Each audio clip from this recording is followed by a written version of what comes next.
Hey guys, my name is Kate Angelo, and I want to thank Tony Shiloh for allowing me to come and participate in Wednesday excerpts. I wanted to introduce my book that is coming out in just a few days on August 22nd. It is my love-inspired suspense debut novel called Hunting the Witness. Last year, this book was selected in the Great Love-Inspired Author Search. So I decided that I would just start at the beginning because I don't want to spoil any of the plot twists, and there are several. So hold on to your seats. Chapter 1. Dr. Belinda Lewis found it impossible to focus on studying algae when the shadow of a serial killer lurked in her mind. She crouched at the edge of the mountain lake and used her cell phone to photograph the growing algae in her research project. 2 months ago, she discovered a new genus of conjugating green algae in Eagle Lake, high in the Colorado mountains. The never-before classified algae contain unusual photoprotective properties and formed striking amounts of sunscreen compounds. With her discovery and months of research, she was on the cusp of creating the first all-natural sunscreen product. The buzz of an incoming call startled her, and she almost dropped her phone in the water. Since when did she have cell phone service this far into the mountains? She stood and accepted the call. Dr. Lewis, am I speak Dr. Bell Lewis? The woman's voice on the other end of the call echoed and scratched. Belinda stole a glance at her screen. Not even one bar. No wonder the call sounded terrible. Yes, this is Belinda Lewis, but I can barely hear you. I'm calling to schedule FBI field office. A rustling sound came from the forest behind her. She whirled, eyes scanning the tree line. No, it couldn't be the serial killer. Probably an animal coming down for a drink of water. If it was an elk or a bear, she didn't want to be between them and their drink. Listen, I don't have much cell phone coverage. I'll have to call you back and schedule. This isn't optional, Dr. Lewis. If you don't appear in person, you could be arrested on a material witness warrant. The woman's voice didn't skip this time, but it did sound metallic. Arrested? A knot of unease formed in her stomach. Will I have to testify? Because of you, that young woman is alive today. The photo, clear enough. Facial recognition software, a suspect. I'm having trouble hearing you. Are you still there? Belinda checked her screen and saw the signal had dropped.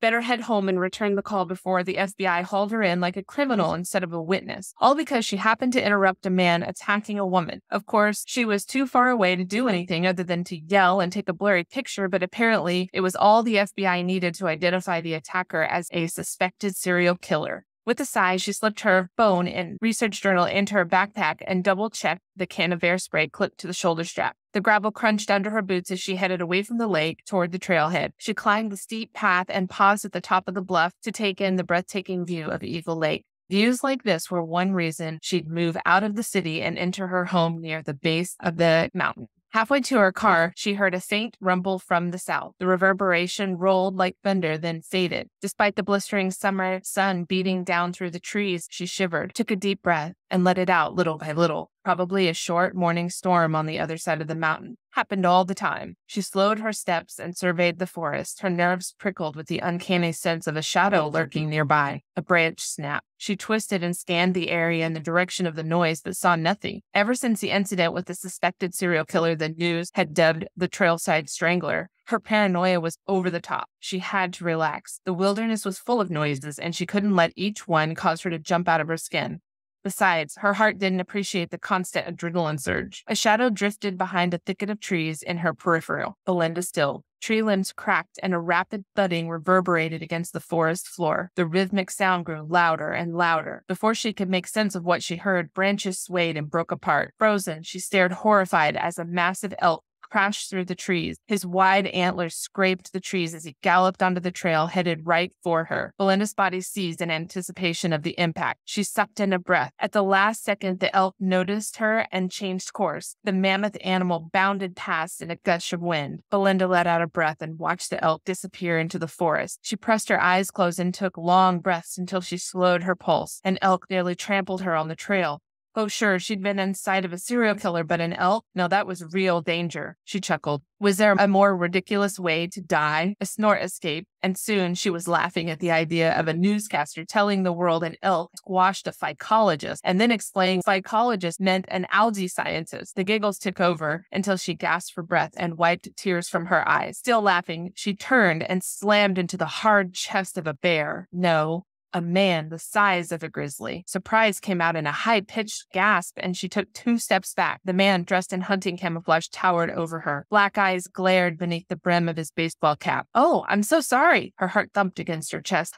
I wasn't watching where I... A slow sneer spread across his face. His tree trunk of an arm shot out and grabbed her neck. The big hand squeezed Belinda's throat, and his massive thumbs pressed into her windpipe. Her mind grappled to understand her situation, even as he lifted her feet off the ground. Instinct told her to fight. Fight him off. Whatever the cost, don't stop fighting. She dug her nails into his thick fingers and wrenched his hold on her throat. No matter how hard she strained, his grip wouldn't loosen. She fumbled for her bear spray, managed to brush it with her fingertips, but couldn't quite grasp it. Pulsing white spots danced in her vision. He was going to kill her. So that's part of chapter 1 of Hunting the Witness. And I hope that you really liked it. I wanted to tell you that the scene where the elk nearly tramples Belle actually happened to me and my husband when we were in Vail, Colorado. We were at total tourists, not really prepared to kind of go on a hike, but we started hiking and I heard that same noise, that thunderous pounding on the earth. When I looked to the side, it was this huge buck.